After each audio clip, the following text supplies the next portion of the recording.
Bonjour à tous. Excusez-moi de vous avoir fait peur, j'espère que vous allez bien. J'ai un message important à dire ici, pour tout le monde, même moi compris. Un message pour la jeunesse aussi, et les personnes les plus âgées aussi, tout le monde. Aujourd'hui, nous voyons qu'on est tous pareils. On voit que le gouvernement nous écrase. Même les jeunes, les moins jeunes, les plus âgés, on a tous notre part. Et je suis ici pour vous dire que je sais très bien que les gens sont dans un découragement, même s'ils ne le montrent pas, ils sont découragés à cause du monde. À cause de tout ce que l'homme peut entendre à travers les informations, je le sais. Et la bonne nouvelle, c'est que bientôt toutes ces choses-là vont s'arrêter. Et quand je dis s'arrêter, c'est d'un seul coup. Un claquement de doigts, tout va s'arrêter. Ce que je veux t'interpeller en fait, c'est qu'on a tous une chance aujourd'hui de nous remettre en question. On a la chance aujourd'hui de pouvoir respirer. On a la chance aujourd'hui de pouvoir voir grandir nos enfants encore. Et ce qui ravage le monde, c'est le mal. C'est vrai ou pas? Le mal aujourd'hui, nous voyons que il est en train d'augmenter. Et malheureusement, ça touche la jeunesse. Et c'est ce qui est triste aujourd'hui. Parce qu'en réalité, nos jeunes, on leur a appris une éducation et le gouvernement y est responsable. Et aujourd'hui, ils jettent la faute sur les parents. Avec toute leur technologie humaine. Mais la réalité des choses, c'est qu'un jour, comme je l'ai dit, tout va s'arrêter. Et les gens vont comprendre de quoi je parle véritablement. Parce que nous savons qui nous sommes. Nous savons de quel état nous sommes, de quelle nature nous vivons. Nous sommes tout simplement des pécheurs. C'est vrai ou pas? On a tous menti une fois, deux fois, trois fois un petit mensonge, un gros mensonge. On a déjà commis des choses graves. Moi, dans ma vie, j'ai commis des choses terribles. Voilà, pire que vous. Attention, j'ai quelqu'un qui a eu un casier pas mal élevé. Pas dans la prison, mais dans ma vie personnelle. Et je suis ici pour vous dire que Dieu, que les gens ne connaissent pas, qui le connaissent sous le nom d'une religion, eh ben, il n'est pas dans la religion. Étonnant, n'est-ce pas? Ce Dieu qui m'a pardonné, ce Dieu qui a pardonné mes péchés, qui m'a donné la vie éternelle en une seule personne, est tout simplement dans ce livre.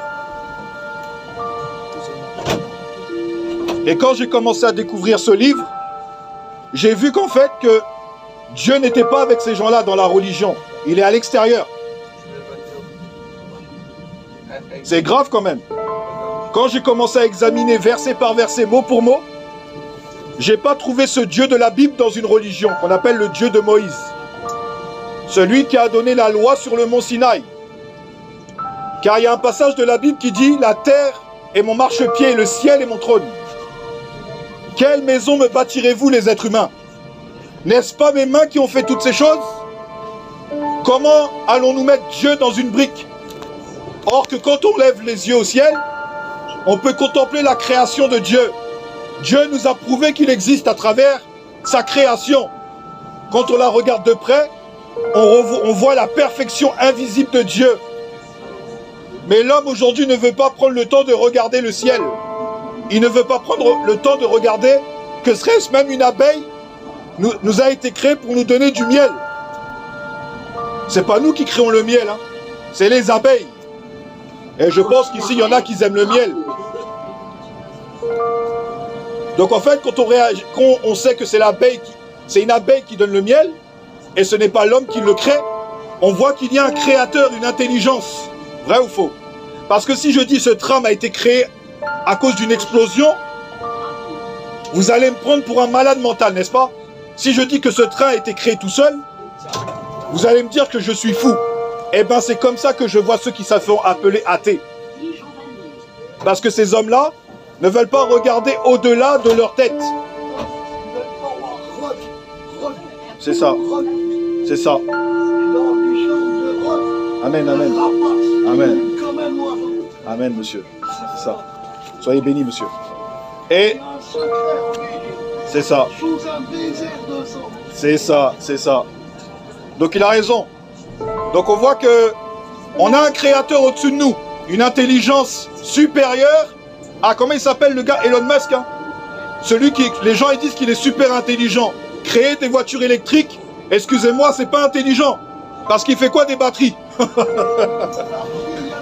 Il pollue encore plus la Terre.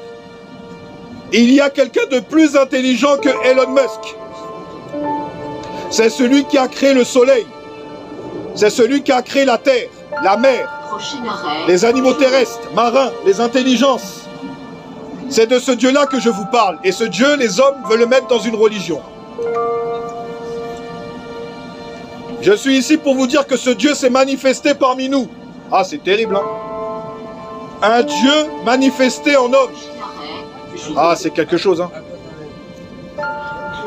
Dieu est venu dans ce monde. Il s'est revêtu d'un corps humain. C'est extraordinaire. Quand j'ai découvert ça, j'ai découvert que Dieu était dans un corps humain.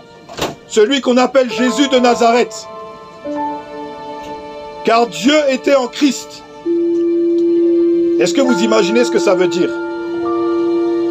Dieu était en Christ. Donc en fait, c'est Dieu lui-même qui a porté notre condamnation sur la croix de Golgotha. N'est-ce pas impressionnant? Cela ne vous impressionne pas, non?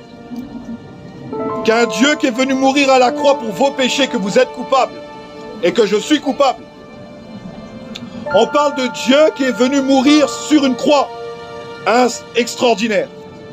Quand j'ai découvert ça, ben j'ai dit, mais il n'y a plus rien qui existe dans le monde. Si un Dieu lui-même est venu sur la terre mourir pour des pécheurs, mes amis, attention. Ça veut dire qu'on a une chance extraordinaire. Jésus a dit que je ne suis pas venu appeler des justes, mais des pécheurs à la repentance. Et c'est ce que nous sommes, non? C'est pas magnifique? Prochain arrêt. Comment obtenir le pardon? Comment obtenir le pardon de Dieu? En allant à l'église catholique? Non, non, non, mon ami. En allant où? Chez les témoins de Jéhovah? Non. Mauvaise réponse. En allant où? Dans les églises évangéliques? Mauvaise réponse.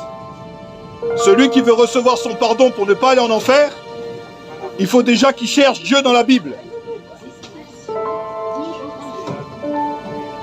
Je vous invite à tous ici que j'aime beaucoup, même si vous ne m'aimez pas, c'est pas grave.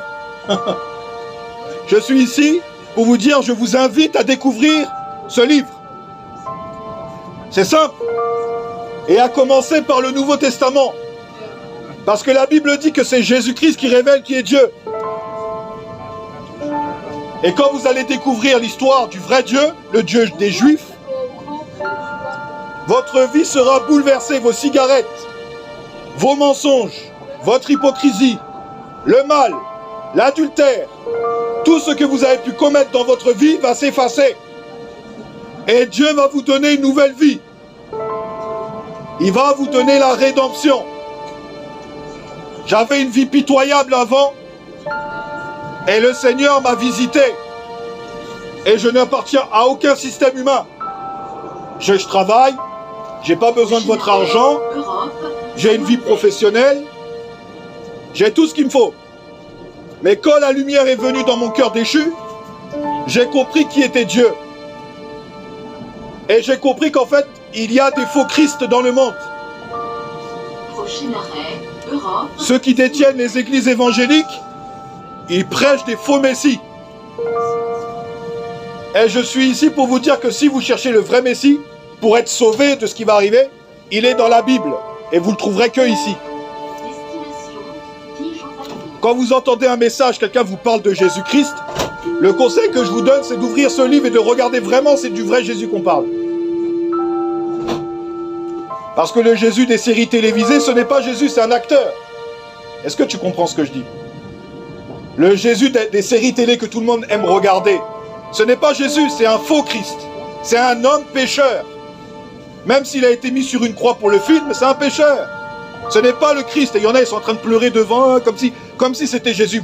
Vous êtes des idolâtres. La nature humaine est un idolâtre. Voilà la vérité. En fait, ils préfèrent adorer des hommes pécheurs, ceux qui prennent le rôle de Jésus, plutôt qu'adorer le vrai Christ de la Bible. Bah, mes amis, si on meurt comme ça, on n'ira pas au paradis. Hein. Ah, mes amis, c'est chaud. Hein. Donc voilà, je vous ai annoncé aujourd'hui le message. Peut-être qu'aujourd'hui vous le rejetez. Peut-être que vous vous en foutez, c'est normal. Mais croyez-moi, un jour, ça va produire la vie. Eh oui, les gens ne supportent pas la vérité, je comprends. Ils préfèrent le mensonge. Je serais venu avec des billets d'argent, 1 million d'euros, vous serez mis à genoux pour avoir 50 000 euros, mes amis. Tellement l'être humain est un idolâtre de l'argent. J'aurais des billets de banque dans mes poches, là, tenez, je vous donne tous 100 000 euros chacun dans le tram. Tout le monde aurait dit oui, tiens, oui, donne-moi. Tout le monde se serait mis à genoux, mes amis. Eh oui, les hommes, c'est ça leur idole, l'argent. Bon courage.